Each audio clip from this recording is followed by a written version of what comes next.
Is off to an incredible start here in beautiful Cass City, Michigan. We have had some of the greatest weather yet so far this summer, at least if you like it to be super hot with the water basically falling out of the sky because of the humidity. That's my cup of tea. And yesterday was definitely one of those days where it was hot, hot, hot. Today, waking up feels the same way. You go out in the morning. I know it's overcast, but it's going to be another warm one today. But beyond the weather, I hope that your weekend's off to a great start and been going well. Want to keep your weekend going well, and want to take a moment just to say good morning to you. Wish you a great day, and I invite you to join us at Novesta this morning. Passage of scripture that I found this morning as I was just kind of glancing through the Psalms says this in Psalm 95:6. It says, "Come, let us bow down and worship. Let us kneel before the Lord our Maker.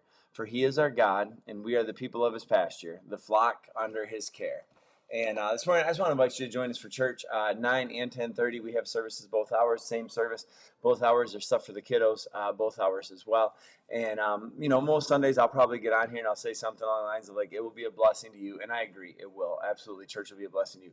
But more than that, if we're a follower of God, if we're a disciple of Jesus, we're commanded to come and give him the worship that he deserves. Now, we can do that certainly in a lot of different places and should do that throughout the week, wherever we're at, when we're at work, when we're with friends, when we're doing whatever we're doing. All of that can be an act of worship. But there's a command to corporately gather together, to come together as believers, to share with one another, to encourage one another, and to gather around the throne to remember how good our God is, that we're the sheep under his care, we're the flock of his pasture. And so we come together, right, as it says there, come, let us bow down and worship, let us kneel before God our Maker. This morning, I just invite you to come and join us as we do that, as we just pause for a moment and we kneel our lives, and we acknowledge our God, and we just give him the praise that he deserves. So we would love to have you join us here at Novesta this morning. It is a great way to start the week off, to just be in that humble position of realizing that we are his and he is ours, that we can look to him for guidance and wisdom, that he can provide us strength and encouragement, and that he is worthy of our worship and our affection, that he's the one who should get our best attention and our best intentions. And so this morning I just invite you to come and join us at church. We're kicking off a brand new series on the life of Daniel. It's going to be exciting, called Off the Fence. And the idea is simply this, like, there's a lot of things you can be on the fence for, right? Like pickles. Do you like them? Do you hate them? Do you want to sit on the fence? I don't really care. Pineapple on pizza, right? Like, is that something that you really got to get all that worked up about? Maybe not.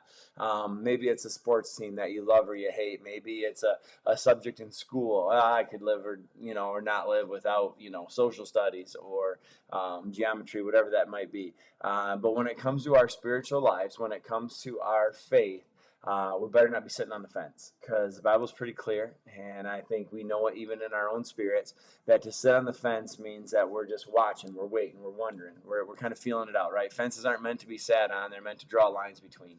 And in our faith, we've got to make a decision of which side of the fence we're going to be on. And Jesus says it pretty clearly: if you're not with me, you're against me. In the book of Revelation, God says it this way. He says, if you're lukewarm, I'm going to spit you out of my mouth. Wish you were either hot or cold. In our faith lives, we cannot sit on the fence. And the book of Daniel, the life of Daniel and his friends, are going to give us some encouragement about how to get off the fence of our lives spiritually and make sure that we're standing with him on the right side. So looking forward to seeing you, checking that out, and just diving into scripture with you this morning. Hope you have a super awesome, amazing day. Love y'all. Peace out. Deuces.